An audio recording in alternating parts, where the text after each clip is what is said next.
Boa noite a todos. Mais uma noite de encontro com o professor Walter de Andrade, projeto Iniciação de número 183. Boa noite. É com o senhor, professor. Boa noite, Carlos Nascimento. Estamos aqui, nosso irmão Carlos Nascimento. Boa noite a todos os irmãos que estão presentes aqui para nosso encontro semanal de projeto de iniciação. Estamos aqui prontos para começar, né? Então, Isso. devemos dizer que, deixa eu arrumar aqui um pouquinho aqui a câmera, né? Devemos dizer que nós devemos afirmar sempre, como nós falamos, que esse encontro de sábado é destinado a dar a base filosófica e iniciática para aqueles que pretendem seguir o caminho da iniciação. Isso é muito importante, né? Muito bem. São duas bases fundamentais que nós seguimos, né? Os ensinamentos da mestra Helena Petrovna Blavatsky, e o fundador da Sociedade Teosófica, e os ensinamentos do professor Henrique José de Souza, fundador da Sociedade Brasileira de Sociedade Teosófica Brasileira, né? Então, aqui o objetivo é a síntese do conhecimento a fim de propiciar aos pretendentes ao caminho da iniciação informações e valores importantes para essa finalidade, né?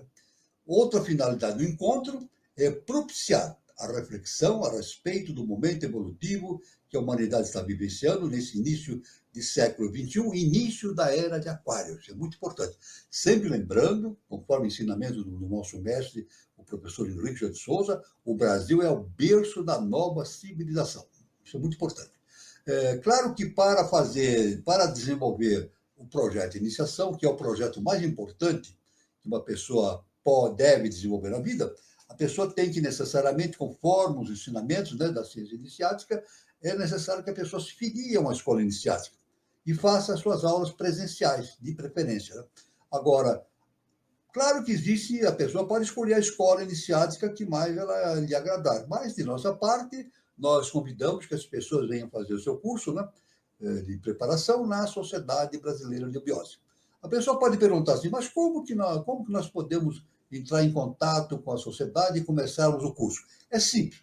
É só ir na internet, vai lá no busca da internet e coloca a Sociedade Brasileira de Eubiose. Vai aparecer o link do site da sociedade, a pessoa entra no site e lá tem todas as informações. Muitas informações de ordem iniciática ali no site, né? E ela tem um botãozinho que ela, apertando aquele botãozinho, vai ligar a pessoa a um sistema de informação a respeito dos departamentos que existem tanto no Brasil como no exterior. Então, nessa sequência, o próprio programa lá pergunta para a pessoa o nome dela e a cidade na qual ela está. Então, a pessoa diz lá, dá o nome dela, o estado, e põe o nome, né, a cidade que ela está e o estado. Como resposta, vai vir justamente o endereço, vai surgir justamente a indicação do departamento que é próximo à sua cidade, no seu estado. Quer dizer, o departamento pode estar na sua cidade ou próximo à sua cidade, né? Então, a pessoa, o que ela faz? Ela entra em contato com o departamento, nesse contato ela recebe informações, o site do departamento, o e-mail, o endereço, o telefone. A pessoa entra em contato e marca o início do seu processo do projeto de iniciação na Sociedade Brasileira de Eubiose. Devemos dizer que este processo de iniciação se dá através de um primeiro curso chamado grau peregrino. Primeiro grau peregrino. Depois desse grau peregrino, primeiro tem mais 4 graus, totalizando 5 graus. Depois de realizar os 5 graus, a pessoa tem a possibilidade de se tornar membro efetivo da Sociedade Brasileira de Eubiose. Então, como se fala de eubiose, ela torna-se membro efetivo, né? E membro da sociedade, efetivamente, né? Então, ela pode, então, participar das ritualísticas, pode participar de palestras internas e externas, todas as atividades internas e externas, e mais do que nunca, ela tem a possibilidade de ler as revelações do professor Henrique de Souza, que são milhares e milhares de páginas, e essas cópias dessas revelações estão nos departamentos. Cada departamento tem todas as revelações. E a pessoa, então, pode ir lá, em determinados momentos, e estudar essas revelações. Aí está essa importante notícia para todos. Devemos dizer que esse grau peregrino sempre começa em janeiro. Em janeiro, né? No início de janeiro, na segunda semana de janeiro, na maioria dos departamentos, já começa o grau peregrino. Então, aí está esse ponto importante. Agora, é claro que se a pessoa, se não tiver um departamento na sua cidade, ou o departamento está longe da sua cidade, e isso impeça que a pessoa faça o estudo presencial, de forma presencial, ela pode fazer a sua iniciação, o seu projeto de iniciação, através do chamado EAD, Ensino à Distância.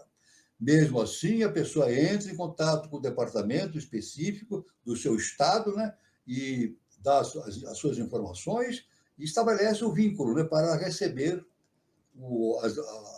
as aulas via internet. Aí a pessoa recebe, né? De tempos em tempos a pessoa vai recebendo as aulas e ela vai, então, caminhando para o seu projeto para se tornar membro efetivo da Sociedade Brasileira de Idosos quando ela fizer a sua passagem para a série interna, se torna membro da série interna. Muito bem. Aí está, então, esta importante informação. Agora, devemos dizer o seguinte, é claro que aqui tem novembro, dezembro, mais 2 meses, né? Mais de 2 meses, estamos aí no dia 8, né? 1 mês e 20 dias, para chegarmos em janeiro, né? E depois a pessoa pode iniciar seu curso, né, biose. Agora, nesse tempo, a pessoa pode ir estudando, né? Pode ir estudando, aproveitar esse tempo, 1 mês e 20 dias, pode ver palestras, aqui as nossas palestras, ou palestras outras que a Biose tem, né? Pode pesquisar na internet, e também pode, uma coisa muito importante, a pessoa pode clicar no busca na internet, a pessoa clica assim, Revista Dharana, ela vai acessar um site que tem as revistas pela internet. São muitas revistas que estão ali, a pessoa pode ler. É muito agradável até ler as revistas. A pessoa vai clicando, as páginas vão virando, e a pessoa lê muitos artigos, a pessoa já vai se integrando na biose, vai estudando. Né? Além disso, essas são as revistas da Arana recentes, né? Mas existe um site que a pessoa pode também, no busca, né?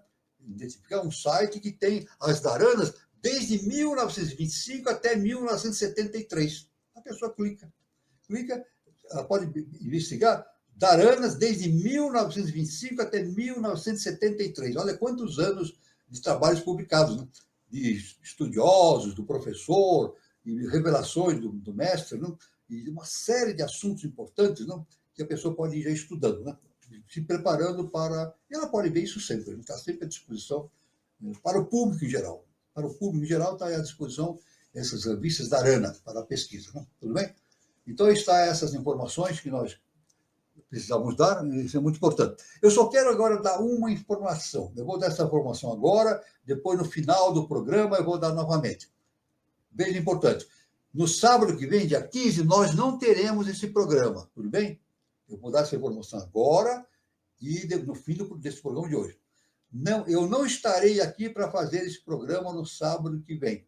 Não haverá tudo bem? Não haverá esse programa, porque eu tenho um compromisso de natureza médica. Eu vou fazer um tratamento justamente no sábado, dia 15, então vou ter que fazer esse tratamento. Não é nada de está tudo sob controle, né? É uma coisa que eu preciso fazer sobre a orientação da medicina, do médico, né? Então, nesse dia eu não vou poder fazer, mas estaremos de volta no dia 22 de novembro. Dia 22 de novembro nós estaremos de volta. Então, tudo bem? Lembrando, dia 15, próximo, de sábado, nós não teremos o nosso programa de projeto de iniciação. Só teremos um novo programa no dia 22, no outro sábado, dia 22 de novembro. Muito bem. Aí está, então, o que eu queria dizer. E vamos, então, começar o nosso trabalho de hoje. Isso. Vamos começar o nosso trabalho de hoje continuando. E agora, vamos nos aprofundando nos ensinamentos do professor Henrique José de Souza. Aqui nós estudamos aqui, como falamos, ensinamentos da mestra Helena Petro Blavatsky, do professor Henrique José de Souza e todos os grandes instrutores da humanidade, quando pertinentes ao assunto e necessário. Então, agora nós vamos aqui, né, caminhando, né, vendo importantes ensinamentos do nosso mestre, professor Henrique José de Souza. Devemos dizer assim que o nosso mestre, num determinado momento, ele cita uma citação de um grande intelectual do passado, chamado Montagu. Ele cita o seguinte, esse estudioso disse o seguinte: se os homens não adquirirem convicções morais muito mais completas e profundas, todas as tentativas de reforma política ou social, além de ilusórias, concorrerão para aumentar a desordem. Olha só que importante, né?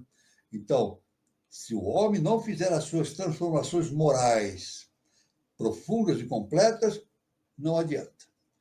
As tentativas da reforma política e social serão ilusórias e concorrerão para aumentar a desordem. Então, o que transforma, como eu disse o nosso mestre, essa indicação, o que transforma a sociedade, a política e toda a estrutura é a natureza moral no indivíduo. Sem isso, nada feito. É necessário fazer a transformação moral no indivíduo. Tendo uma moralidade alta, ele pode votar em pessoas que têm o seu nível de moralidade, de intelectualidade, de discernimento, o seu voto é mais útil, ele vota em pessoas mais decentes, morais e assim por diante. Então, isso é muito importante, esse ensinamento que o nosso mestre nos deixa. Né? Então, vamos seguir. Então, dado esse primeiro ensinamento que o nosso mestre dá, provindo de um autor de enorme celebridade na história da ciência iniciática, que é Montagu, né? Então, ele falou sobre isso. Muito bem. Então, vamos começar.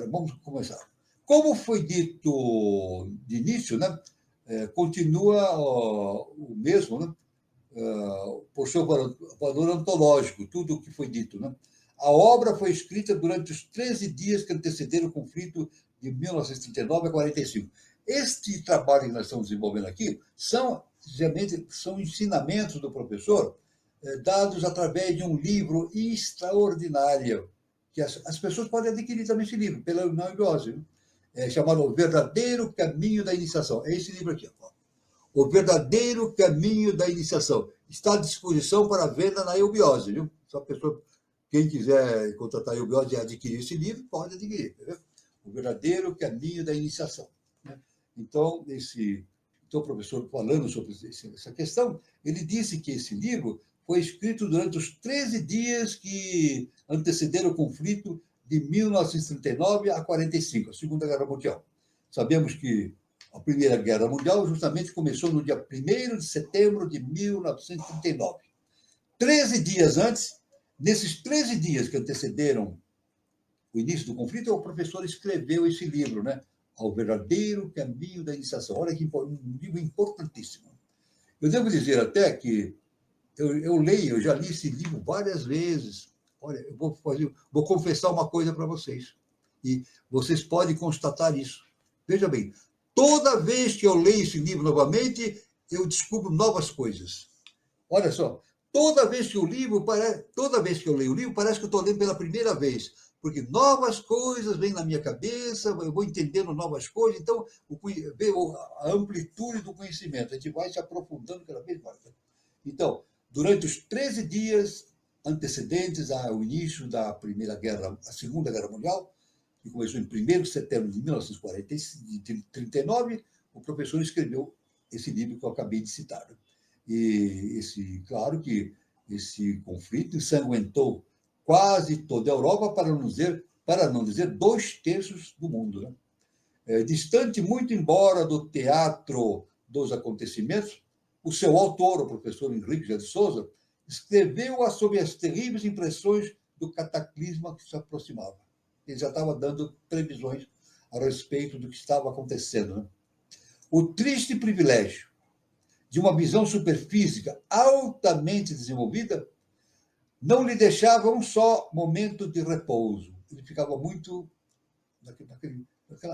não digo angústia, naquele momento, aquela apreensão, né, do que estava acontecendo no mundo. Né?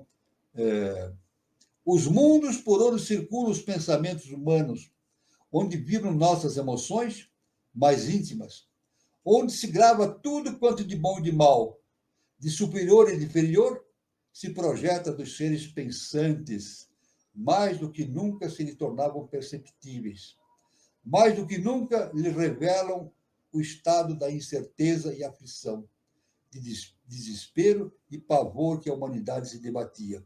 Então ele estava sentindo, naquele preâmbulo da guerra, no início da guerra, ele já sentia o impacto que o mundo sofreria por essa guerra. É claro que nós devemos dizer o seguinte: o nosso mestre, professor Henrique de Souza, diz: nada acontece por acaso. Essa guerra aconteceu porque era necessário.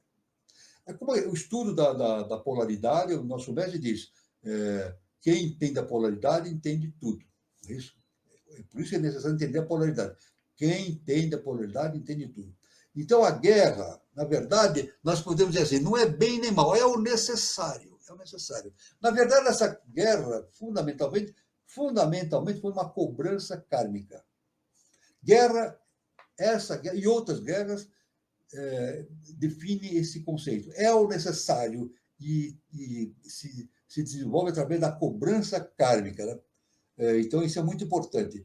Por entre as nuvens de pensamento de piedade e amor, de receio e angústia, por entre as vibrações de ódio e orgulho, de furor e revolta, entrelaçando-se numa caótica convulsão, ele, o professor Henrique, via os dragões do mal, rubros e flamígeros, incitando as hordas infindáveis de elementares inferiores, recordando as épicas lutas da velha Atlântida, irrompendo em colunas cerradas e ininterruptas das profundezas tenebrosas do astral.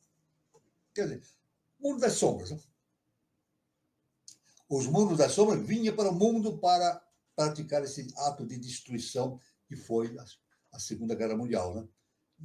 E a Primeira Guerra também, né? E todas as guerras. Né? Agora, é claro que, evidentemente, ele fala que ele via essa hordas infindáveis de elementares, não elementais, hordas infindáveis de elementares. São aquelas forças que não têm mais a consciência divina, não têm a consciência humana. Né? Então, elas são apenas veículos das forças das sombras para realizar a bagunça, a angústia, a desordem e a infelicidade do planeta. Né? Na ânsia de escapar à terrível visão, isso aconteceu com o mestre, hein? Na ânsia de escapar da terrível visão, escreveu ao correr da pena numa linguagem descuidada, livre de atávios literários, com toda a franqueza e naturalidade, as páginas que constam desse livro, né? O verdadeiro caminho da iniciação. Através dessas páginas, ao mesmo tempo, ele nos ensina o verdadeiro caminho da iniciação. Nos mostra a causa da atual decadência espiritual. Nos aponta as ciladas armadas por todas partes pelos nirmanakayas negros. Nirmanakayas negros são aqueles seres das forças das sombras. Né? Nirmanakayas negros, mas já nesse momento em que são escritas estas linhas. Não mais obediência ao mesmo único Senhor, e sim na estrutura cíclica de formal julgamento contra todos aqueles que se tornaram infiéis à lei, que a tudo e a todos reste, por isso mesmo atirados fora da corrente. Então, são esses seres que trazem essas enfermidades, essas lutas, eles estão fora da corrente, mas prejudicam a humanidade, trazendo uma cobrança kármica muito profunda. Né? Palavras estas, que nem todos podem compreender. Veja bem o que o nosso mestre diga. Palavras estas, que nem todos podem compreender, mas que, infelizmente, não podem ser ditas com maior clareza. Finalmente, aponta ele, o professor, a única rota segura para que mais rapidamente, em obediência às mais antigas profecias, se realize a colheita da semente restante. destinada a formar a gloriosa civilização, para cujo advento a Sociedade Teosófica Brasileira, naquela época, Sociedade Teosófica, hoje Sociedade Brasileira de Eubiose, trabalha desde a sua fundação. Então, claro, as guerras acontecem, mas o nosso mestre, através de seus ensinamentos, através da Sociedade Teosófica Brasileira, e agora, com a herança que nós recebemos através da Sociedade Brasileira de Eubiose, ele trabalha desde aquela época na sua função de levar a humanidade rumo ao seu destino de uma nova civilização. Veja só que importante. Né? Dos misteriosos arcanos da natureza, pois que os cabalísticos são bem outros agora, completamente desconhecidos dos mais conspícuos cabalistas, arrancou o autor a causa de alguns fenômenos ainda por explicar. E a história da evolução humana pode delinear as páginas do seu livro, né? E dentro de breve, que vai ocorrer na mesma civilização, destinada a encerrar o ciclo da quinta raça-mãe, a caminho de um processo racial que, a bem dizer, não pode ser apontado agora. Né? Então, ele fala da quinta raça-mãe, nós dizemos, a teosofia chama raças-mães as 7 grandes raças desenvolvidas em cada ronda ou período da vida de um globo. A atual é a quinta raça-mãe, ariana. Nós vivemos na atual quinta raça-mãe, ariana, ou ariana, né? Tendo percorrido mais da metade do seu ciclo evolutivo iniciado há aproximadamente 1 milhão de anos. Teve seu início há 1 milhão de anos. Ainda tem uma série de caminhada para frente. A verdade é que o nosso mestre diz que, à medida que o tempo vai passando, à medida que os ciclos vão avançando, o tempo de evolução das raças vai diminuindo. Ou seja, as coisas vão acontecendo de maneira mais rápida. Veja, vai se acelerando. O processo vai se acelerando em direção do futuro. Isso o nosso mestre nos deixou ensinado. Isso é muito importante, né? Tão farto manancial de revelações de conhecimentos que o nosso mestre nos deixou, principalmente aos que têm a aventura de viver sob o influxo potentíssimo do Cruzeiro do Sul e escolhido pelos deuses para realizar a obra que fará do Brasil o centro maior e mais brilhante esplendor de todas as civilizações até hoje criadas na face da Terra. Olha só o que o mestre nos diz, né? O Brasil será o centro maior e mais brilhante esplendor de todas as civilizações até hoje criadas na face da Terra. Esse é o destino do Brasil. O nosso mestre deixou isso. O Brasil tem a missão de ser a maior civilização que já existiu na Terra desde o seu início. Olha que importante.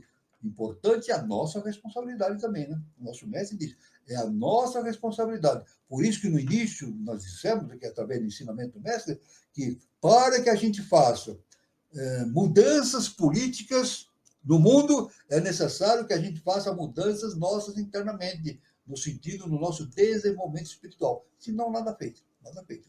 Aliás, tem um grande instrutor, ele foi advogado, foi filósofo, teve, durante a Revolução Francesa, eu me esqueci o nome dele, mas eu vou lembrar. Mas todos sabem o que ele afirmou. Eu esqueci o nome dele agora, mas eu vou lembrar. Ele disse assim, cada povo tem um governo que merece. É justamente por causa disso. O povo, né, é o povo, no nosso sistema de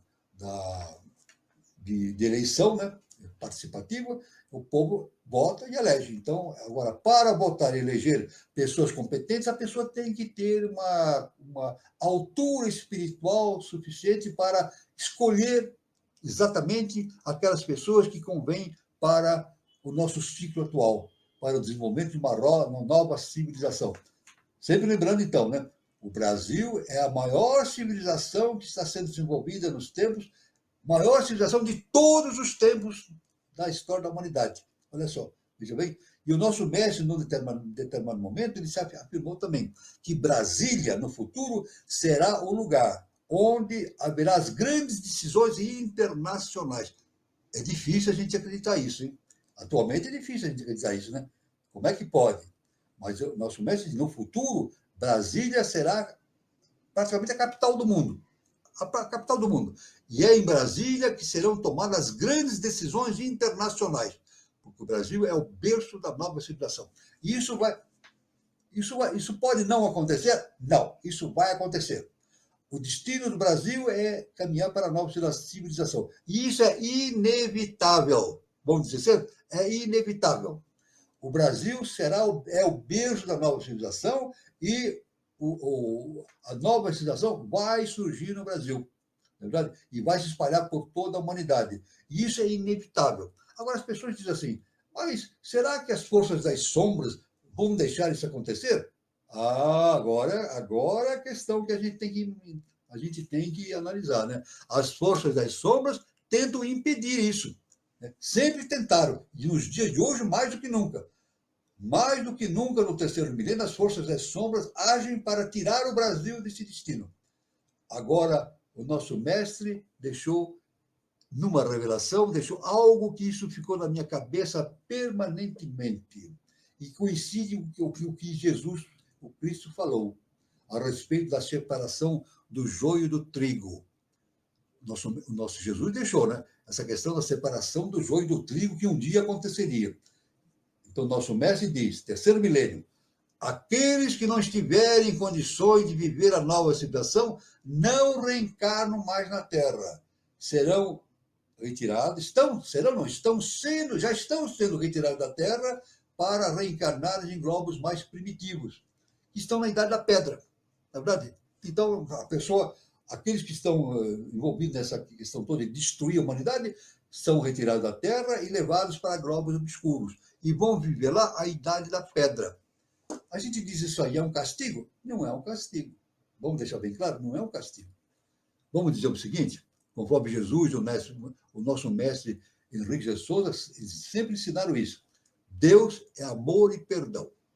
Deus não castiga. Vamos deixar bem claro? Deus não castiga nem pune. Deus é amor e perdão. Aqueles que estão sendo retirados da Terra para globos primitivos, eles estão apenas repetindo de anos, como ocorre numa escola digna desse nome. Numa escola digna desse nome, os alunos repetem de anos. Estou dizendo, uma escola digna desse nome. Os alunos fazem exames e têm a possibilidade de repetir de ano. Eu não sei se está acontecendo isso hoje em dia, mas antigamente era assim. Os alunos repetiam de ano. Não é isso? E assim no universo também. Tem consciência que repete de ano. Então, o que acontece? Deus é amor e perdão, não castiga nem pune. Essas consciências estão sendo retiradas do planeta Terra e levadas para globos primitivos para fazer a sua regeneração. Por quê? Todos terão a possibilidade de atingir a casa do Pai. Vamos repetir isso?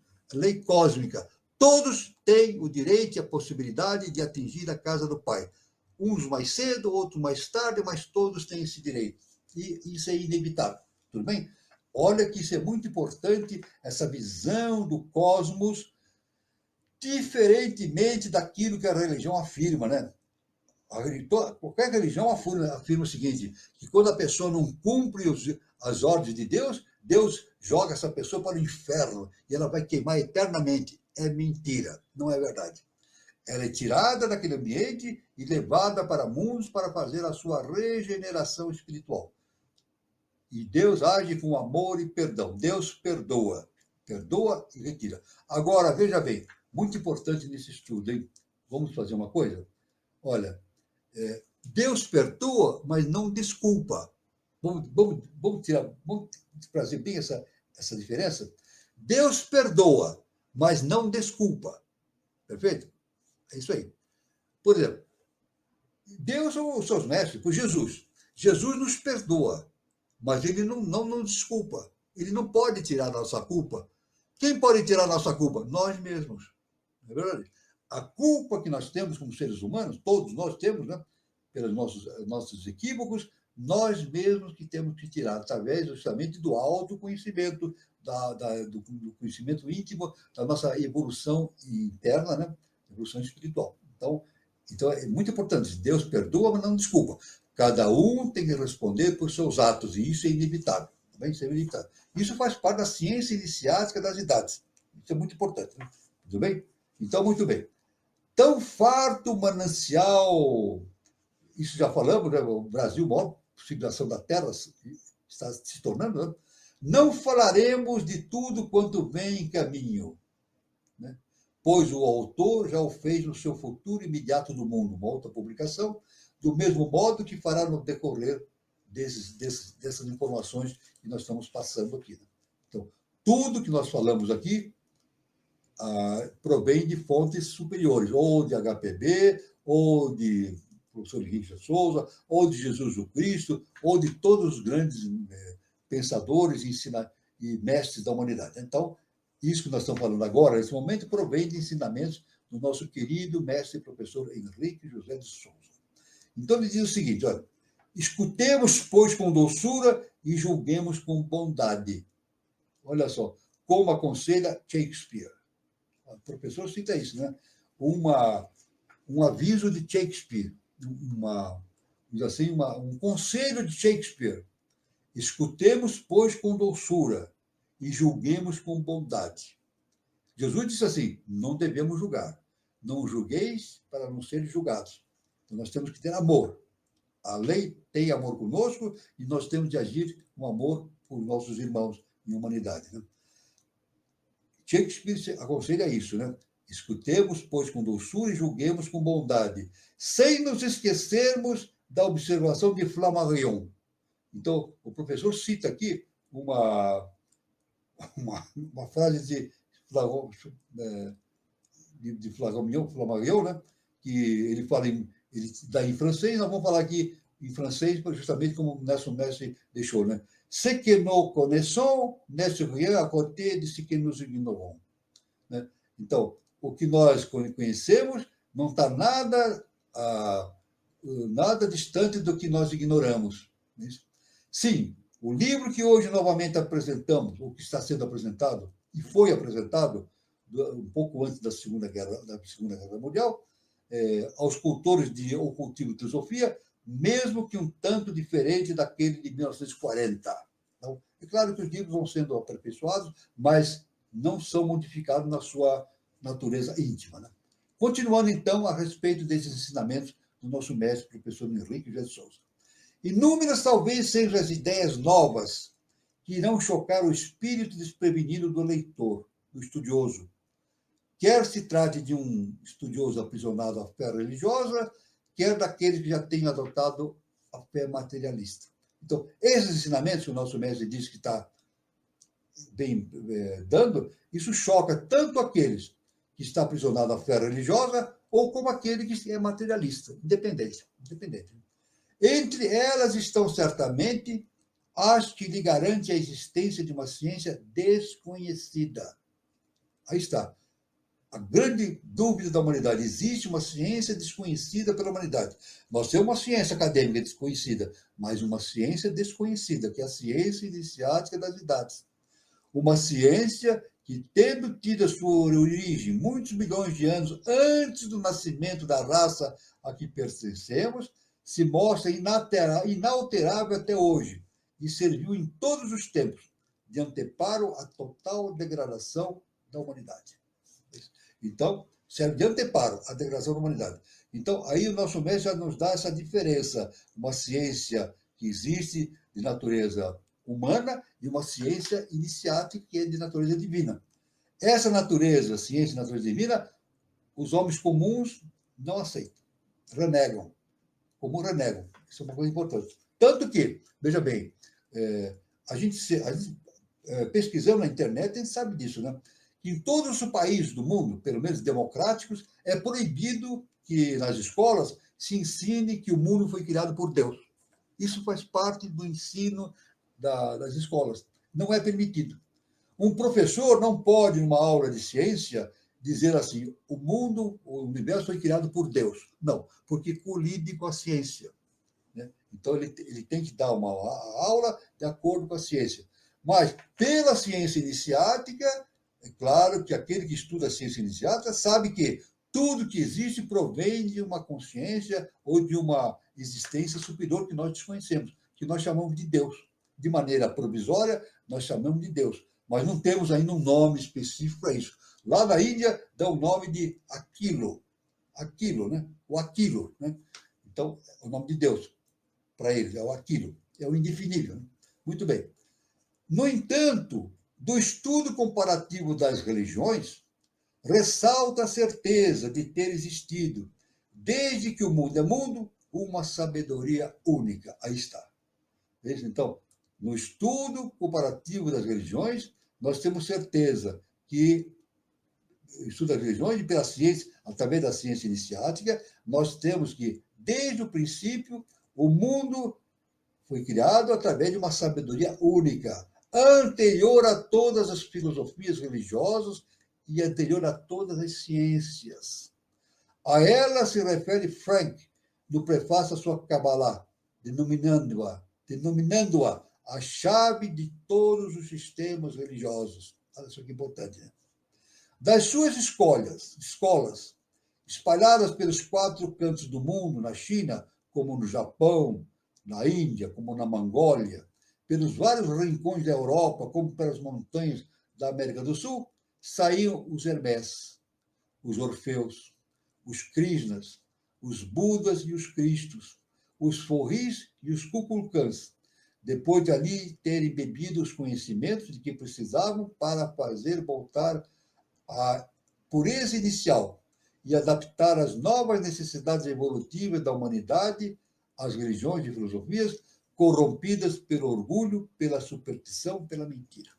Então, isso aí, o ensinamento do mestre diz, então, que normalmente o conhecimento humano ele é deturpado, né? Pelo orgulho, pela superstição, pela mentira. Isso é inevitável. Inevitável. Agora, somente pela ciência iniciática das idades, nós rompemos o caminho, essa ligação com o orgulho, rompemos a nossa ligação com a superstição e rompemos a nossa ligação com a mentira. Prevalece a verdade. Ciência iniciada das idades.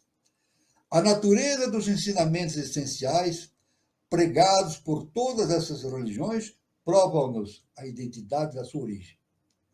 Religião entendida da forma elevada. Religião na sua forma de religare. O termo religião vem do termo latino religare, que é religamento da consciência humana à consciência divina. Nenhum deles se propôs a ensinar qualquer coisa nova, revelar uma nova verdade, mas tão somente expor a mesma eterna verdade latente em todas as mitologias e escritas sagradas. Olha que importante, veja bem. Então, esses ensinamentos, todos aqueles mestres que vêm, através desses ensinamentos, expandir esses ensinamentos pela humanidade, eles não vêm falar de coisa nova. Eles não se propõem a falar uma coisa nova. Eles vêm e nem revelar uma verdade que seja nova. Não. Eles simplesmente expõem a eterna verdade latente em todas as mitologias e escrituras sagradas. Nós já falamos disso. Né? Todas as mitologias e escrituras sagradas versam sobre o mesmo tema. Existe uma conexão.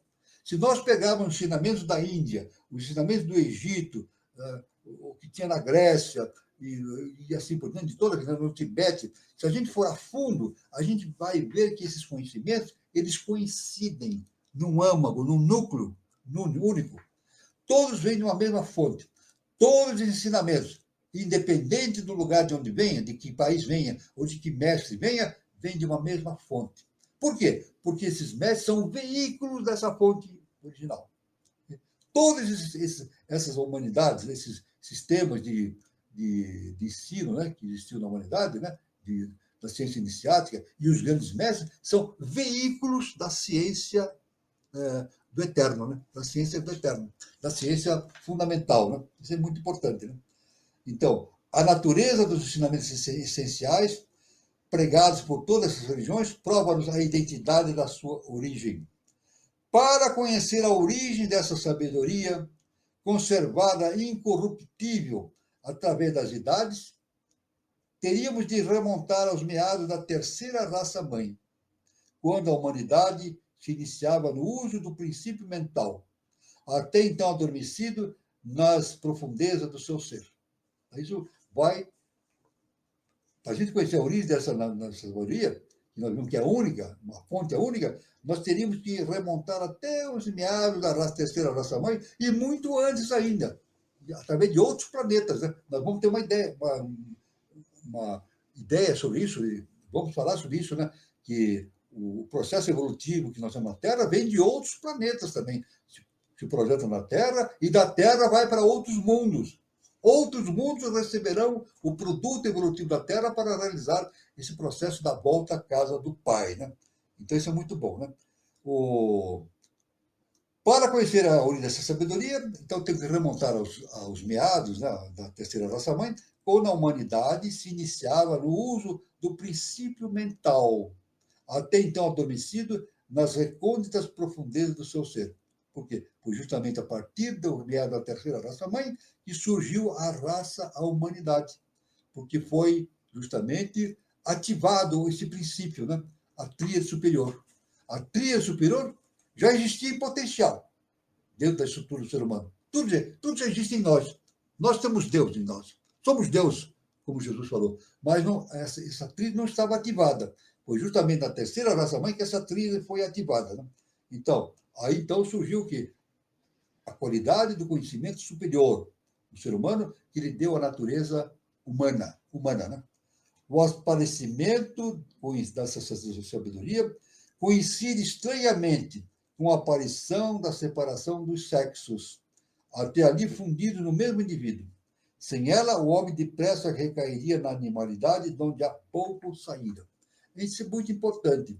Lá na meada da raça lemuriana, no mesmo instante que foi dado a possibilidade do desenvolvimento do mental superior, através da ativação da tríade superior, a humanidade ela foi evoluindo e passou para a reprodução sexuada. Porque a reprodução sexuada é a base para justamente a evolução genética. Olha só, genética. Veja bem. Olha só que interessante. A reprodução sexuada. A reprodução sexuada. Deixa eu tomar um golinho d'água aqui. Um golinho d'água aqui, estou falando bastante. Vamos ver. Então, meados da raça lemuriana, então, foi instituído a sexualidade. Por que isso? Porque a sexualidade dá a possibilidade do aparecimento da evolução genética. Olha que importante. Veja bem. A evolução genética, não no sentido da genética evoluída no mundo humano, no planeta Terra, não. O gene vem de princípios superiores, de protótipos superiores, são projetados na face da Terra e incorporados nos componentes genéticos do ser humano. Né? Agora, a reprodução sexual dá a possibilidade dessa variabilidade e possibilidade da evolução. Por exemplo, uma bactéria, ela se divide. Um exemplo, uma bactéria, uma célula bacteriana divide em duas para se reproduzir. O que acontece? Surgem duas iguaizinhas. Uma bactéria forma duas, se divide, surgem duas iguais. E assim sucessivamente. Ela vai se reproduzindo e vai surgindo sempre uma igual. A menos que ela sofra um processo de variabilidade no seu processo genético, que não é um processo evolutivo, né? Como nós conhecemos. Mas o ser humano não. Através da genética, ele tem a possibilidade de receber esses impulsos, né, desses conteúdos genéticos superiores, que determina justamente o DNA, né? E o DNA evolui através da influência de arquétipos superiores, né? Que vai dando essa possibilidade do DNA. O DNA não surge. Veja bem, a ciência imagina que o DNA surge na face da Terra, através da evolução orgânica. Não é verdade. O DNA não surge através da evolução orgânica. O DNA é projeção de protótipos, de arquétipos, de cima para o mundo humano, e o DNA vai evoluindo através da influência superior. Isso é importante. Vão surgir novas criaturas, com novas possibilidades genéticas, de consciência, etc., novas possibilidades orgânicas, né, de expressão da consciência superior, mas através de uma influência dos princípios superiores. Isso é muito importante. Né? Muito bem. Veja bem, o aparecimento dessa sabedoria coincide, então, repetindo, estranhamente, com a aparição da separação dos sexos, até ali fundidos no mesmo indivíduo. Sem ela, o homem depressa recairia na animalidade, de onde pouco saíra. Então, a evolução sexualizada produz a aceleração da evolução. Por isso que apareceu a sexualidade no ser humano. A evolução sexual é importantíssima para o processo evolutivo do ser humano. Né? Mas de onde veio quem ministrou os primeiros homens essa ciência, sob cujo influxo se pôde evitar aquela queda e se conseguiu criar as poderosas civilizações? Um momentinho aqui. Civilizações de cuja existência são testemunhos indescritíveis os restos arqueológicos dispersos pelos areais da África, pelos pântanos da Ásia Menor, pelas ilhas do Pacífico e pelas montanhas da América? Então, essa pergunta, né? O próprio professor faz essa pergunta. De onde veio quem ministrou aos primeiros homens essa ciência? De onde veio? De onde vieram esses seres? De onde vieram esses seres que ministraram aos primeiros homens essa ciência, sob cujo influxo se pôde evitar quedas e se conseguiu criar poderosas civilizações posteriores? Né? Então, aí é uma pergunta que o nosso mestre faz. Né? Só uma resposta se pode dar a essa pergunta. O nosso mestre diz, só uma resposta se pode dar a essa pergunta. É a que se encontra nas velhas teogonias e nas velhas lendas e mitologias dos velhos povos, nos países das vetustas muralhas, nos sinais misteriosos por toda a parte aberta nos rochedos venerandos. Olha só. E tudo isso nos diz que, em obediência à lei eterna da solidariedade universal, de outros sistemas mais adiantados do nosso, vieram os homens destinados a servir de guias e mestres à nascente humanidade terrestre.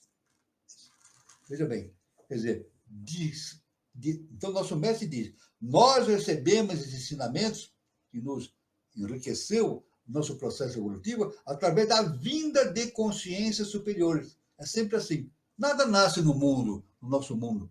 Nada nasce no mundo. A vinda de consciências superiores que nos irrigam de conhecimentos superiores a nossa consciência humana. São os veículos. Os veículos que servem de condução da sabedoria divina para o mundo terrestre, para o mundo humano. Né? Isso é muito importante, essas questões. Né? Não confundir o sentido desse termo, né? desse ensinamento, com o que é dado pelo Espiritismo. Não se trata de guias habitando fora do plano físico, embora os possamos considerar senhores dos três mundos, físico, astral e mental. Veja bem, não se trata de seres que vêm de outros planos para reencarnar. Não é isso.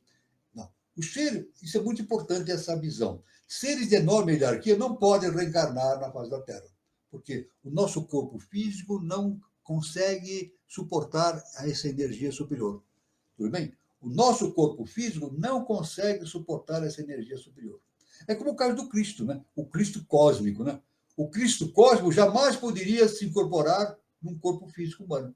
É isso? Então, o Cristo cósmico teve que utilizar o quê? O veículo humano para realizar essa transposição do conhecimento superior para o nível humano. Aí, então, surgiu Yeshua Ben Pandira, Jesus. Jesus, então, foi veículo dessa consciência superior. Tanto que Jesus afirmava isso, né? Jesus era claro. Jesus dizia, não sou eu quem faz as coisas, é o Pai que faz por meu intermédio. Olha só que interessante. Ele dizia, né? Não sou eu quem faz as coisas, é o Pai que faz por meu intermédio. E o Pai faz por intermédio dele através de tulcos, de seres que projetam essa consciência divina e utilizam um veículo na fase humana, como Jesus era, né? E Buda e outros tantos, para transmitir esses conhecimentos para a humanidade. Veja só que importante. Olha, isso aí a gente só entende através do conhecimento da ciência iniciada das idades. Eu tenho conversado com muitas pessoas das religiões, elas não conseguem entender isso. Elas caminham para outros entendimentos que dentro da conceituação delas está perfeito. Dentro do nível de entendimento para elas, da religião é perfeito. Mas dentro da ciência iniciática, não não casa com essa ideia de que existem veículos para trazerem essas potencialidades divinas para o mundo humano. Isso é muito importante, esse entendimento. Né? Tudo bem? Então, veja bem, não há teogonia ou lenda que esses enviados se não refiram mais ou menos veladamente. São os portadores da palavra, mensageiros de Zeus, como se dizia na Grécia, né? São os portadores da palavra, mensageiros de Zeus, como se dizia na Grécia, de que nos falam os gregos, ou a voz que correu como uma mensagem do céu, citada pelos hindus. São os dragões,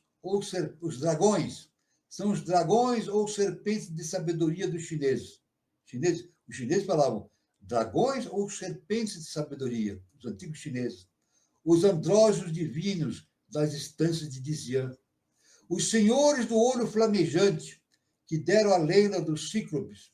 Os que ensinaram aos homens todo o segredo da natureza e lhes revelaram a palavra inefável, hoje considerada perdida, a que se refere à doutrina secreta.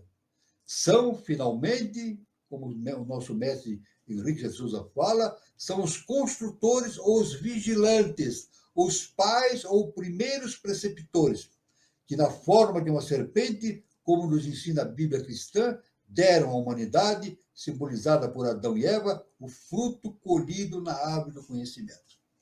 Aí está, perfeito aquilo, né? Aquilo tem. Na própria Éden, existia no centro do paraíso, existia a árvore do conhecimento. A árvore do conhecimento. E quem citou a Eva a comer a árvore do conhecimento foi a serpente. Nós falamos da serpente. Né? A China fala da serpente, da sabedoria. Né? A serpente, que na verdade é Lúcifer. Lúcifer, que é a projeção do quinto Senhor. Então, Deus passa pelo paraíso e diz para Eva, não coma daquela árvore da sabedoria. Diz para não comer os frutos daquela árvore. Agora vem justamente a serpente, que é justamente a projeção do quinto Senhor, e diz, não, como assim? Você vai ter a sabedoria eterna. Então a Eva vai lá, segue Lúcifer, é isso? A serpente, e come dos frutos. Então, isso, evidentemente, revela. Isso tem um paralelo com a meados da raça lemuriana. Aquele momento em que Eva vai e come os frutos da árvore que não era permitido por Deus, incitado por Lúcifer, justamente coincide com aquele momento em que a tríade superior foi ativada no ser humano. Então, foi possibilitado o caminho para o conhecimento. Veja bem. Agora a pessoa diz assim, mas Deus proibiu. Na verdade, na Bíblia diz que Deus proibiu a Eva comer as árvores do conhecimento, os frutos da árvore do conhecimento. E Lúcifer vai lá e desafia Deus, desafia a Eva para desobedecer Deus. Mas é verdade que é essa polaridade.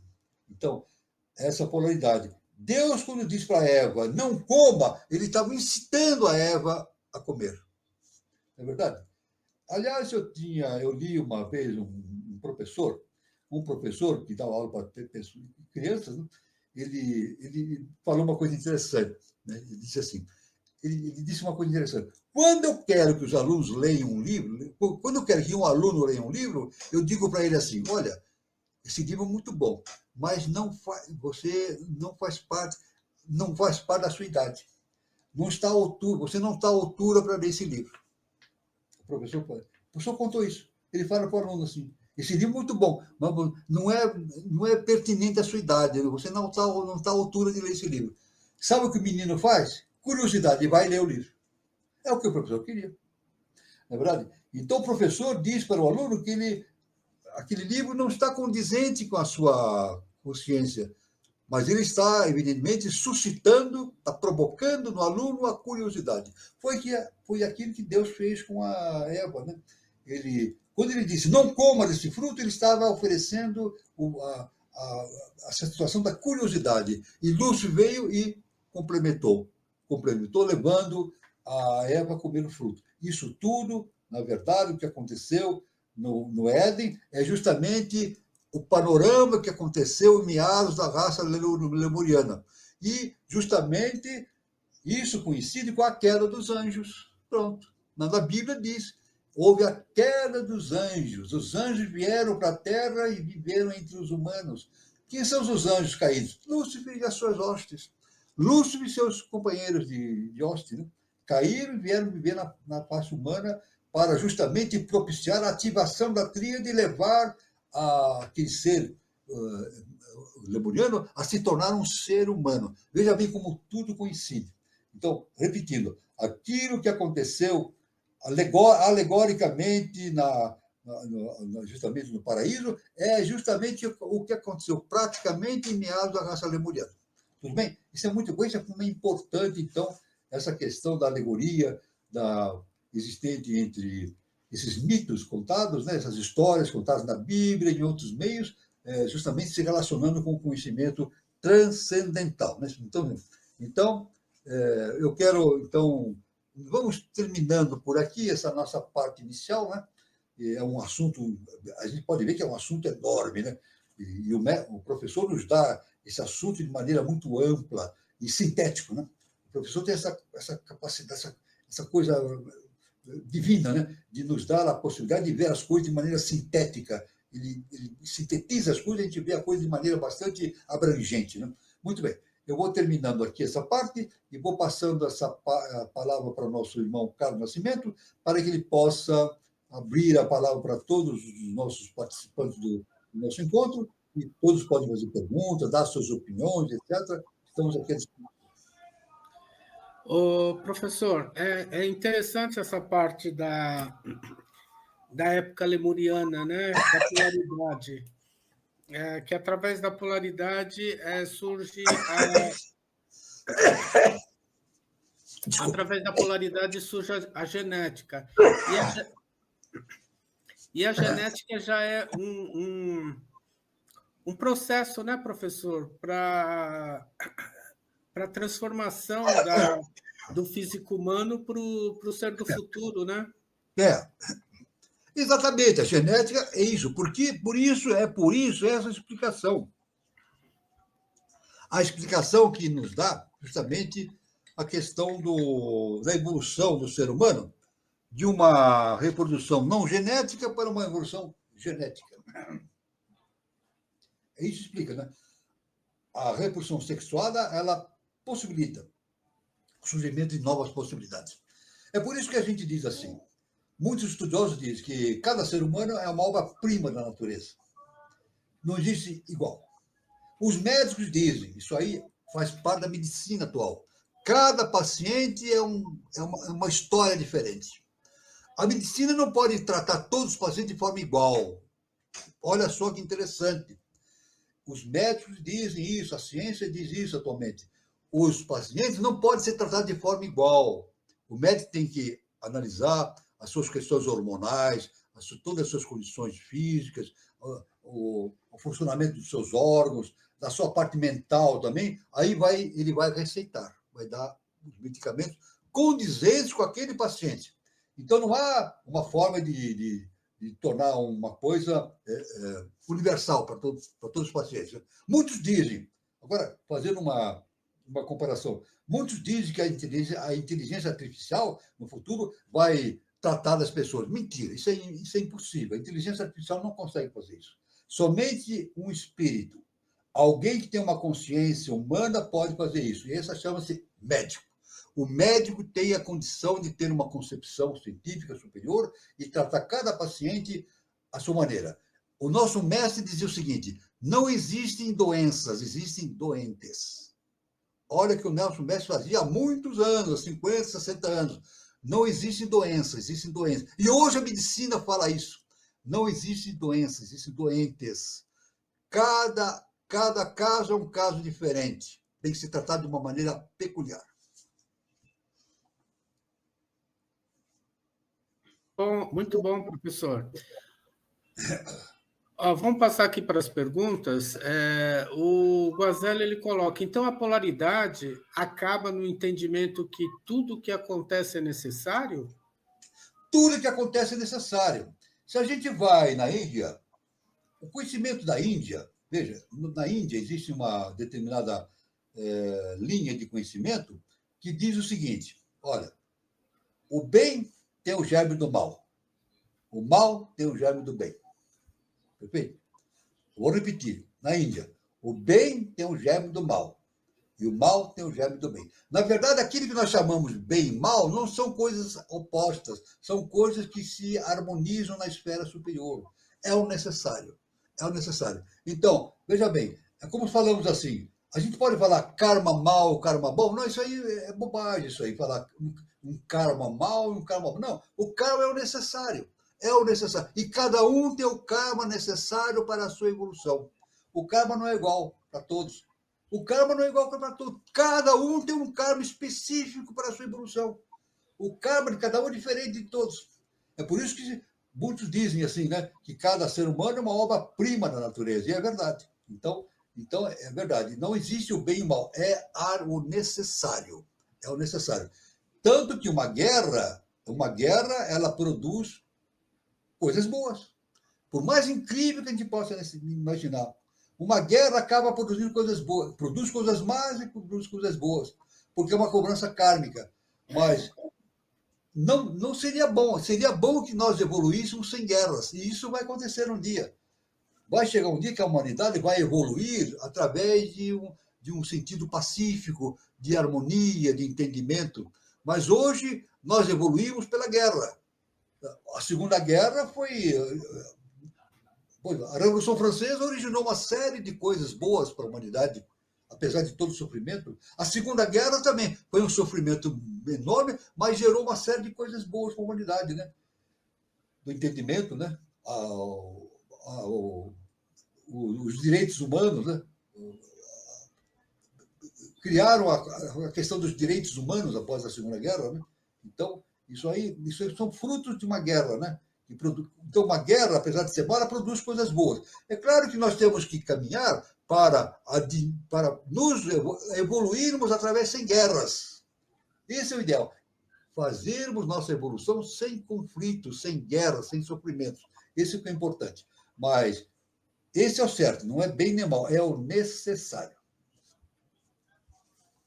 Muito bom, professor.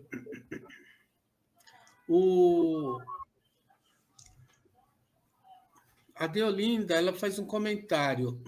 O mestre não afirmou, então tudo pode acontecer? Veja bem, o nosso mestre diz assim: nada acontece por acaso. Isso é uma lei cósmica. Nada, o acaso não existe.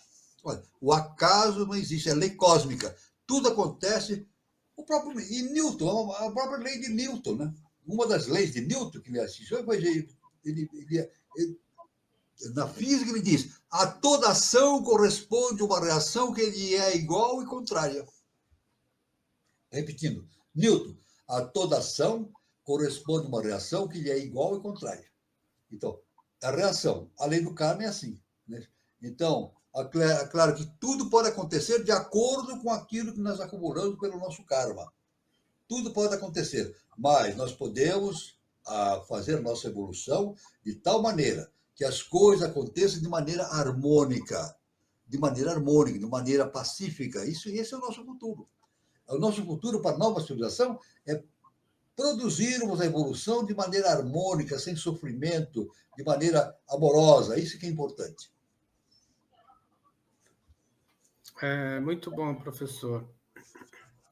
O Guazelli coloca: assim sendo, onde entra o livre-arbítrio? O livre-arbítrio é a possibilidade que Deus, é o caminho que Deus nos dá para termos a liberdade. A liberdade é fundamental. A coisa mais importante que existe no mundo e no universo é a liberdade. Sem isso, nada feito.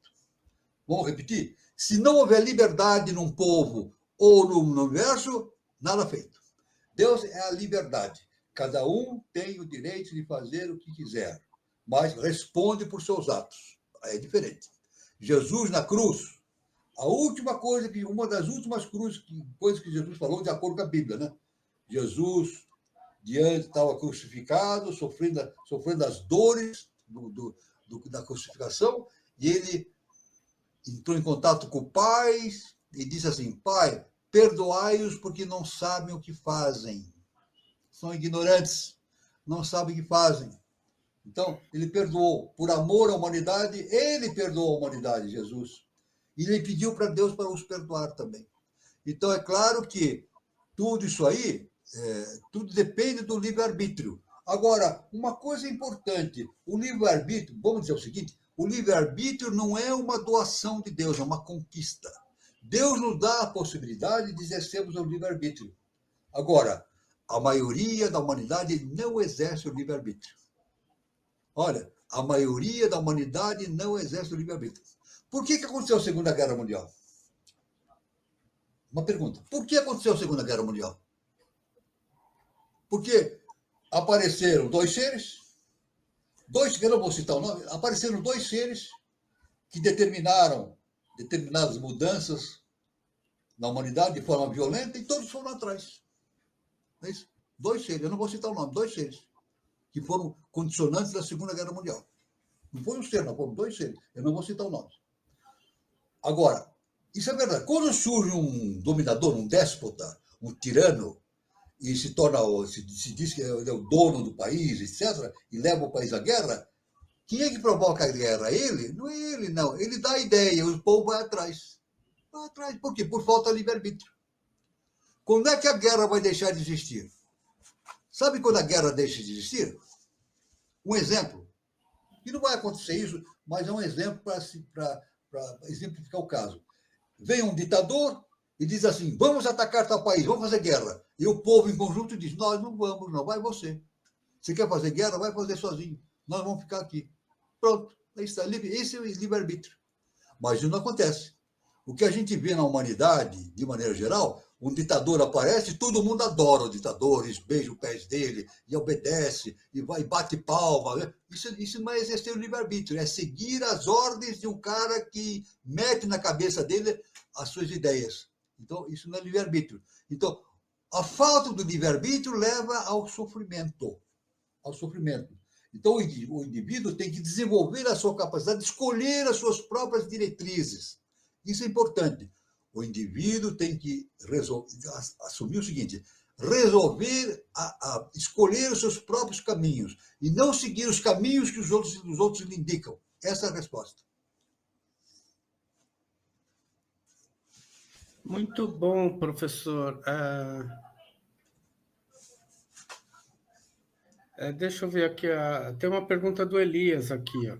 Sim, pois não. Uma pergunta não, uma colocação. Como resolver todos os karmas em uma única reencarnação? Bom, o que se tem na ciência iniciática, que isso normalmente não se pode realizar dessa maneira. Né? A pessoa vai resolvendo os karmas através de várias reencarnações. O que se constata pela ciência iniciática é impossível uma pessoa resolver tudo numa vida só. É impossível. Por isso que existe uma sequência de reencarnações e a pessoa... Porque o processo de evolução da pessoa é paulatino. Não é verdade? Como é que a pessoa se livra do karma? Através da sua evolução. Quando é que ela se livra do karma aqui na Terra? Quando ela se torna um adepto. Pronto. Basicamente. Quando é que uma pessoa se livra do karma? Quando ela se torna um adepto, um iluminado. Nesse momento, quando um ser humano torna-se um iluminado, ele deixa de ser um ser humano. Tudo bem? Deixa de ser um ser humano. Vamos deixar bem claro? Quando o indivíduo torna-se iluminado, um adepto, ele deixa de ser um ser humano. O que ele passa a ser? Um ser super-humano. Nesse momento, ele não tem mais karma. Ele quebra a roda de Sansara. Se liberta. Agora, isso não acontece de uma vida para outra. Isso requer muitas vidas, porque o processo de entendimento e de evolução é paulatino.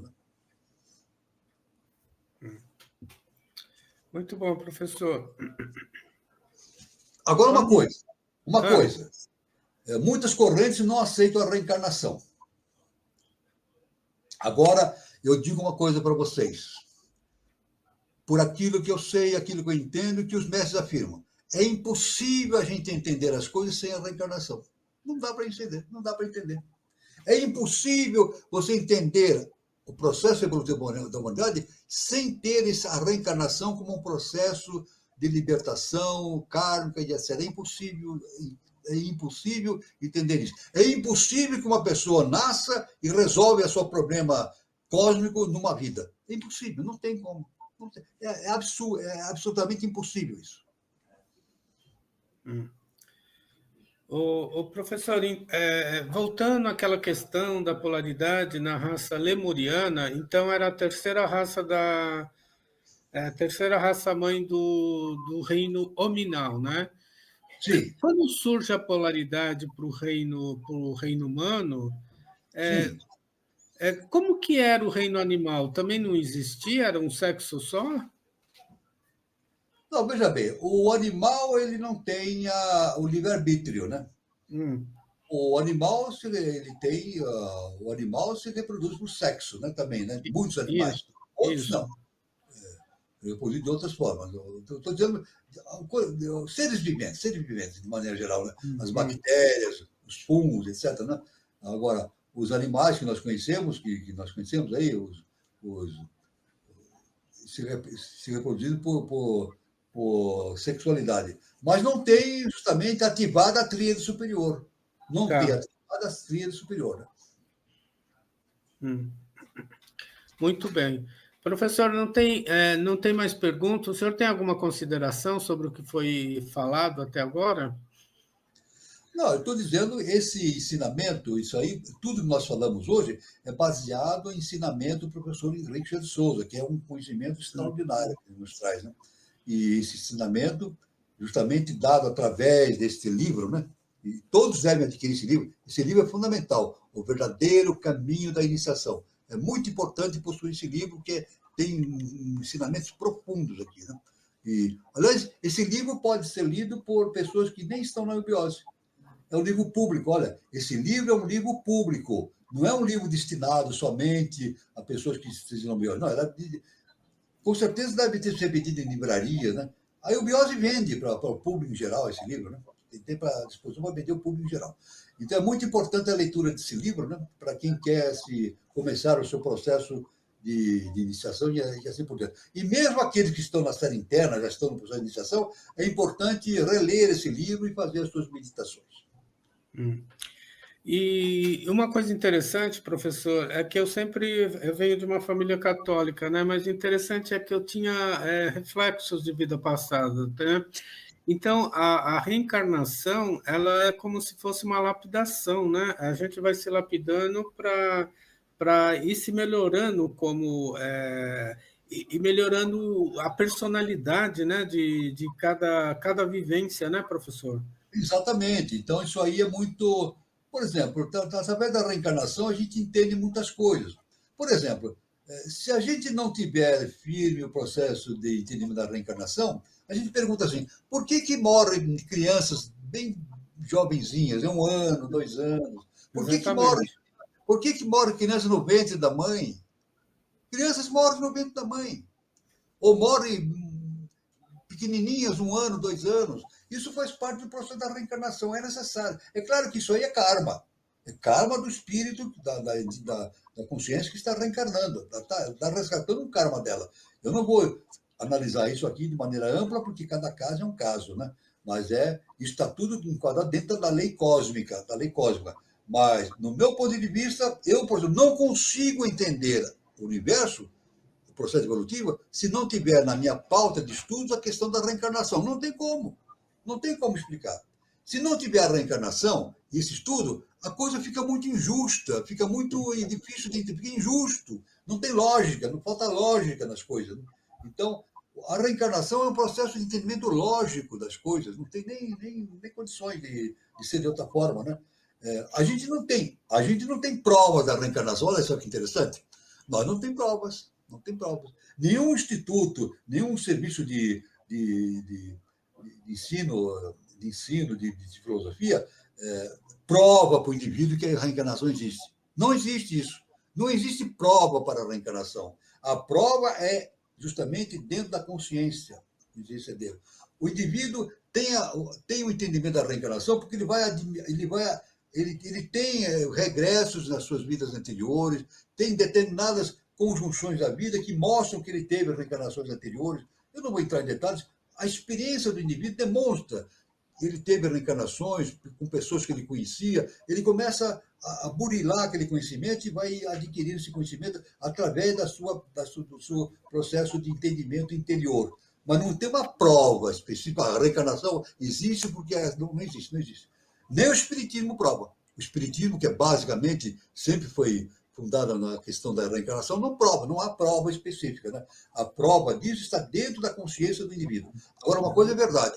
Sem a reencarnação, fica tudo muito confuso e ilógico. Muito bom, professor. O Elias ele coloca o seguinte: os neandertais e homens das cavernas realmente existiram? Existiram, claro, existiram. Homens das cavernas, neandertais existiram. Eles tinham uma consciência própria do seu nível de existência, mas eles também eles produziram, eles vinham produzindo conteúdos genéticos importantes para a nossa civilização. Hoje eu já li artigos e estudos a respeito da biologia em que diz que os neandertais foram mortos pelo Homo sapiens. Assim a teoria diz, né?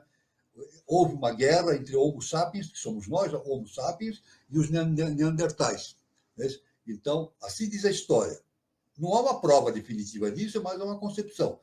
Os neandertais sumiram, então, e o Homo sapiens continua. Então, tem essa teoria que o Homo sapiens lutou contra os neandertais e mataram os neandertais. Mas existe uma outra ideia dentro da ciência, eu já li frequentemente, que nós temos genes neandertais. Olha só que interessante. A ciência, isso geneticamente, tá vendo? Eu não posso explicar, é uma coisa muito... Só mesmo geneticista poderia entrar na profundeza desses estudos dentro do laboratório. Mas a ciência já percebeu que nós temos germes neandertais em nós. Então, significa o seguinte, olha, que o Homo sapiens coabitou. Homens Homo sapiens tiveram filhos com mulheres neandertais. Veja bem, homens tiveram filhos com mulheres neandertais. Talvez até alguns imaginam o seguinte, que o Homo sapiens matou os homens, mas não as mulheres. Olha só que interessante.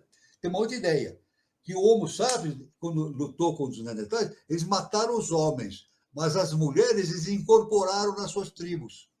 Então, aquela genética neandertal veio com a mulher e se incorporou na nossa genética. E isso tenho lido a esse respeito, que a genética nossa, aqui são detalhes que é impossível de discutir isso, aí somente no âmbito genético a gente pode entender isso, científico, né? Que nós temos genes neandertais na nossa estrutura genética. Então, é claro, então isso veja bem a importância dessa inter-relação entre as raças através dos tempos. É claro que não era a função do Neandertal atingir um nível de consciência que o Homo sapiens adquiriu, né? Através, justamente, daquela evolução que houve na raça ariana, na raça lemuriana, né?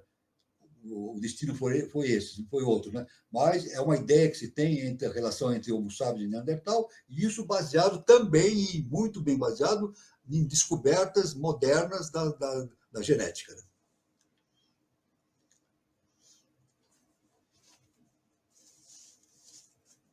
O professor ele pergunta o seguinte, o Elias, ou desde a Atlântida o homem sempre manteve a consciência de ser superior? Bom, veja bem, em Atlântida eram seres humanos, né? De meados da raça lemuriana para frente, então foram gerados sempre através da sexualidade, foram gerados seres humanos, né, diferenciados. Né? E Atlântida eram seres humanos. Agora, é claro que o Atlântida era um ser superior, era um ser superior ao anterior, né? Que foi como é a raça lá? Escapou agora. O Atlante, qual é a raça lá? Lemuriana. Lemuriana, desculpa. Escapou da cabeça. Os Atlantes eram superiores à Lemuriana. Agora, eu ouço muita gente dizendo que a Atlântida era superior à raça ariana. Não é verdade. Isso não é verdade. Isso não faz parte da ciência inicial das idades.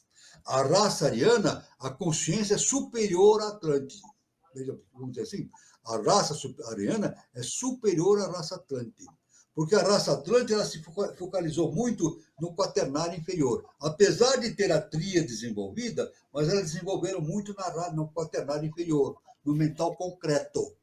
Eles fizeram muitas conquistas científicas, indiscutivelmente. Tinham Vimanas, né, voavam. Isso, a ciência não mostra isso, mas a ciência acadêmica, né? Mas a ciência iniciática diz que eles dominavam os ares, né? Tinham os Vimanas, etc. Né? Tinham armas, inclusive pelo lado maléfico, tinham armas letais nas suas guerras, né? E deixaram importantes conhecimentos, inclusive na genética. Hoje, na eubiose, a gente tem esse. A banana é fruto de um trabalho genético que existiu na Atlântida. Tanto que a banana não se reproduz por semente. A banana não se reproduz por semente. Ela se reproduz por muda, tem que ter muda. É isso. Então, é uma coisa atlântica. Então, dentro da ciência inicial, a gente tem que a banana é um produto do estudo genético que aconteceu na Atlântida. Mas a Atlântida, veja bem, olha que interessante. Se o Einstein vivesse na Atlântida, ele não seria entendido na Atlântida. Perfeito? Se Einstein tivesse vivido na Atlântida e desenvolvesse a teoria da quarta dimensão lá, eles não entenderiam. Aqui no Ocidente foram poucos que entenderam, né? Foram poucos que entenderam Einstein, né? Essa teoria da relatividade, teoria da quarta dimensão, é muito difícil de ser entendida, né? A gente entende mais ou menos, mas os físicos profundamente têm que estudar muito para chegar ao entendimento perfeito dessa ideia de Einstein. É porque Einstein ele lidava justamente com a tríade superior, o mental superior. Era algo superior aos atlantes. Então, os atlantes não foram superiores, não são superiores à nossa raça. A nossa raça é superior, ainda em processo de desenvolvimento. Nós ainda estamos no caminho do desenvolvimento. Esse desenvolvimento deverá, lá daqui a 980 anos, mais ou menos, no ano 3005, o nosso mestre sugerirá nova civilização. É um princípio ainda nova civilização. Nosso mestre diz que ocorrerá mais 10 mil anos de desenvolvimento, isso o nosso mestre deixou em revelações. Mais 10 mil anos para que essa nova civilização se fixe dentro da humanidade e transcorra tudo de acordo com a lei cósmica, né? Agora, então isso é importante, né? A raça ariana, em termos de consciência, é superior à Atlântida. Apesar de que a Atlântida fez muitos estudos científicos, a Atlântida durou milhões de anos, né? Milhões de anos, deixaram muitos conhecimentos. E os atlântidos trouxeram os conhecimentos para o Egito, também tem isso, né? Os conhecimentos atlânticos foram trazidos para o Egito e foi a base de desenvolvimento do conhecimento atlântico, né? Os atlantes tinham domínio sobre levitação, desmaterialização, eles tinham uma série de conhecimentos, mas não tinham ainda a possibilidade de desenvolver a questão da mente superior. Somente a raça ariana, que é a quinta raça, né? Tanto que chamaram quarta raça. Por que quarta raça? Está ligado ao quaternário inferior. Por que quinta raça, a raça ariana? Porque está relacionado com a quinta coisa, a quinta estado de consciência, que é o mental superior. O mental superior, né? Por isso que é quinta raça mãe. É bom a gente colocar as coisas nos devidos termos, né? Muito bom, professor.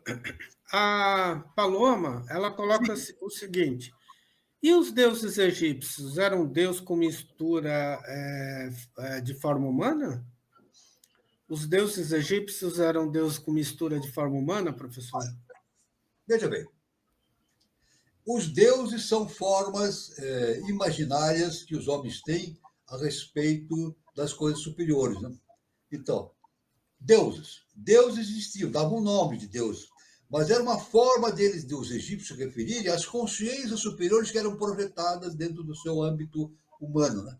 Então ela pergunta assim: e os deuses egípcios eram deuses com mistura com o ser humano? Veja bem, esses deuses, na verdade, o que eram? Eram projeções da divindade, dos seres angelicais, projeções, tulcos, que se projetavam em seres humanos, veículos, e traziam esses conhecimentos maravilhosos para o ser humano, né?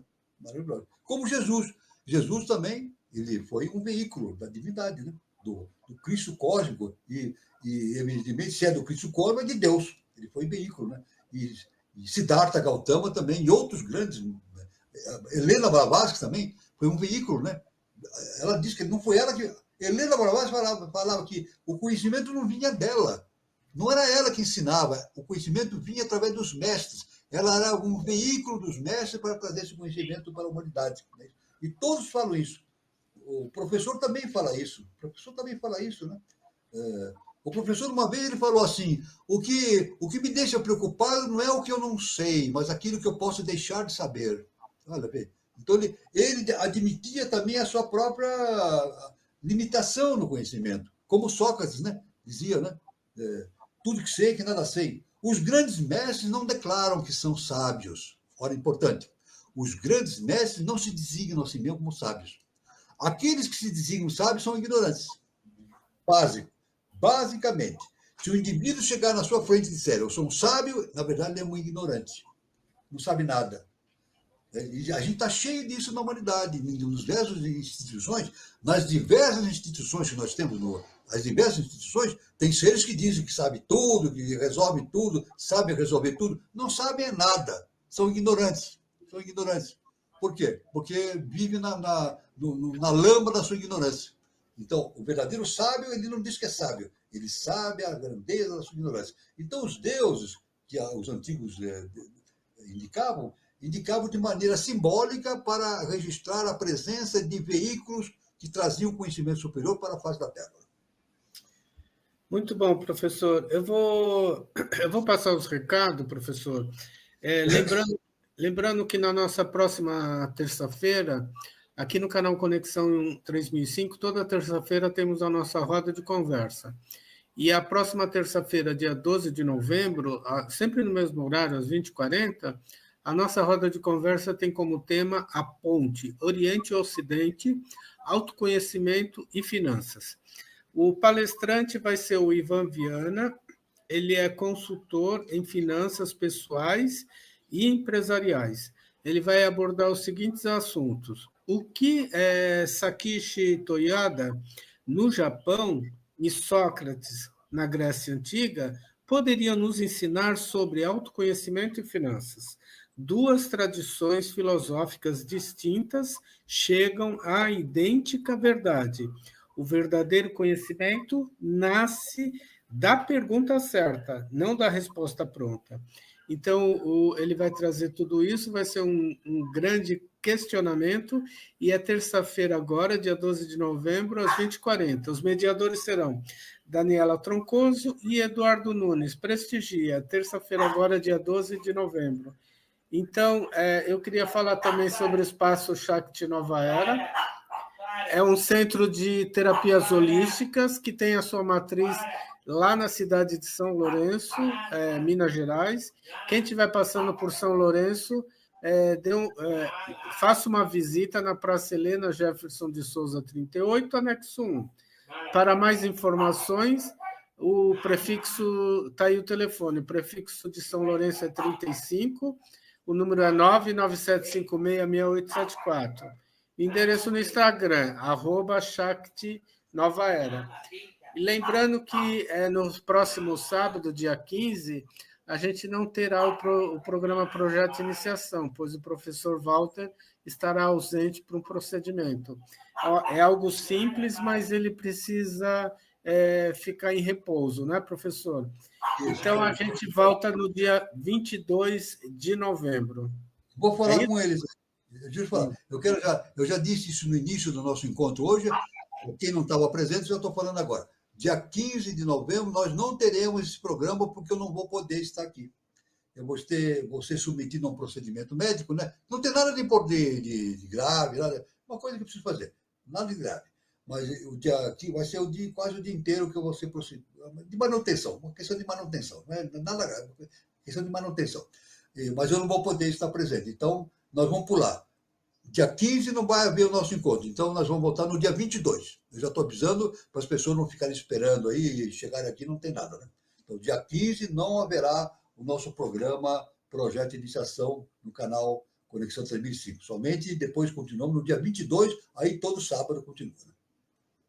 Então é isso, dia 22 a gente volta. Deixa eu ver se tem mais alguma pergunta. É a Paola que ela coloca o seguinte: uma pessoa que é indicada na eubiose me contou isso da banana, que ela foi produzida na Atlântida. Interessante isso, né? Pois é, olha, veja bem, nós temos aqui muitas coisas na Terra que é dado pela ciência iniciática. Por exemplo, a banana ela foi produzida, um estudo genético que foi usado na Atlântida. Tanto que a banana dita não tem semente. Você não tem semente de banana. Não tem. A banana tem que fazer muda, né? Tem que plantar muda e assim por diante. Uma outra coisa importante também, que não é daqui da Terra, é o trigo. O trigo foi trazido do planeta Vênus. O trigo foi trazido, não é um produto da Terra. Veja, ciência iniciática. O trigo foi trazido pelos mestres, pelos seres ascensionados, isso, para a Terra. Ele é de origem venusiana. Tanto que nós não temos aqui plantação de trigo nascendo silvestre. Nós não temos trigo silvestre. Alguém já sabe? Alguém sabe de um trigo nascendo espontaneamente aí, como nasce o capim? O trigo nasce que nem capim? Não, não nasce. Tem que ser plantado. O trigo tem que ser, desde a antiguidade, o trigo tem que ser plantado. Tem que levar muda, plantar, e é uma cultura que não é silvestre. Não só o trigo, mas também a formiga. A formiga é venusiana também. Ela não veio, o trigo e a formiga são trazidos. E o mel também, o mel também, a abelha. A abelha é venusiana, foi trazido de Vênus. Olha só que importante. Veja a interrelação da evolução dos planetas com a Terra. A abelha e o mel foi trazido de Vênus, e o trigo. E também a formiga. Muito bem, professor. O RC Moedas ele coloca o seguinte: Edgar Keynes disse que os mortos de Atlântidas reencarnaram em massa nos Estados Unidos. O senhor já ouviu isso, professor? Olha, o que nós somos? Nós somos a reencarnação do quê? De Atlantes, lemurianos. Verdade? Agora, o nosso mestre diz: raça é estado de consciência. Raça é estado de consciência. Tem muitos que reencarnam em vários lugares do planeta e são reencarnados da Atlântida. Todos nós vivemos em Atlântida, na Lemúria. Nós vivíamos de lá, né? Nem todos, porque muitos vieram de outros planetas também. Vamos deixar bem claro? Muitos que estão aqui na Terra vieram da Lemúria, da Atlântida, e muitos vieram de outros planetas também, né? Inclusive, nós temos no Espiritismo exilados de Capela, na verdade, na época da Lemúria.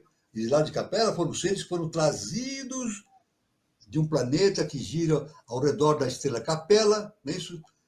A constelação do Cocheiro, se não me engano, né? De Capela. Por quê? Eram seres que lá faziam guerra, soltavam bomba atômica. Então, lá estava acontecendo uma nova civilização, como está acontecendo na Terra, e eles foram trazidos para a Terra. Para quê? Para pagarem resgatar os seus karmas e atingir um nível de evolução superior. Os espíritas dão nomes para isso, né? Os espíritas citam vários nomes de entidades que se comunicam, dão aulas para o espiritismo, de seres que estavam lá em Capela e vieram para aqui e hoje são seres iluminados. Não mais reencarnados, talvez fora da experiência corporal, né? São seres iluminados, porque vieram para a Terra e conseguiram fazer a sua redenção e iluminação. É claro que tudo que existe na Terra provém da Lemúria e da Atlântida, né? Agora, veja bem o que acontece, olha. Muitos estão no corpo, olha só que interessante, muitos estão incorporados num corpo aqui da nossa raça, mas com uma consciência lemuriana. Muitos estão num corpo da nossa raça, mas com uma consciência atlântica. Sabe? Então, aqueles que têm uma consciência lemuriana estão muito atrasados, eles ficam preocupados com muitas coisas que vieram do passado. Assim. Os atlantes também, muitos que têm uma consciência atlântica ficam preocupados com coisas da consciência atlântica. Né? Geralmente são seres que São Tomé, né? Não acreditam em nada, rejeitam tudo. É o São Tomé que não acreditava nada que Jesus tinha feito. Né? Então, agora, é claro que no processo de reencarnação, essas coisas vão se resolvendo, né? Muitos que estavam na Lemúria, hoje aqui na raça ariana, já estão evoluídos. Muitos que estavam na Atlântida, hoje na raça na nossa raça já estão evoluídos, e muitos não. Aí depende do grau de trabalho que eles tenham se dedicado para a sua própria evolução. Então, essa é a questão fundamental que nós podemos dizer. Agora, é claro, toda a nossa contextura hoje é raça ariana. Não existe mais a raça Atlântica ou raça Lemuriana, é tudo raça ariana. Mas na raça ariana tem muita gente reencarnada com consciência lemuriana ou com consciência atlântica. Isso é a questão. Tem muitos que estão com o corpo ariano, mas têm consciência lemuriana e consciência atlântica. É isso que eu queria deixar bem claro.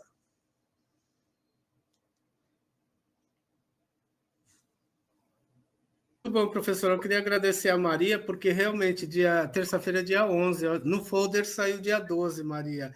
Eu quero dizer para todos que realmente o folder saiu com a data alterada, com a data errada.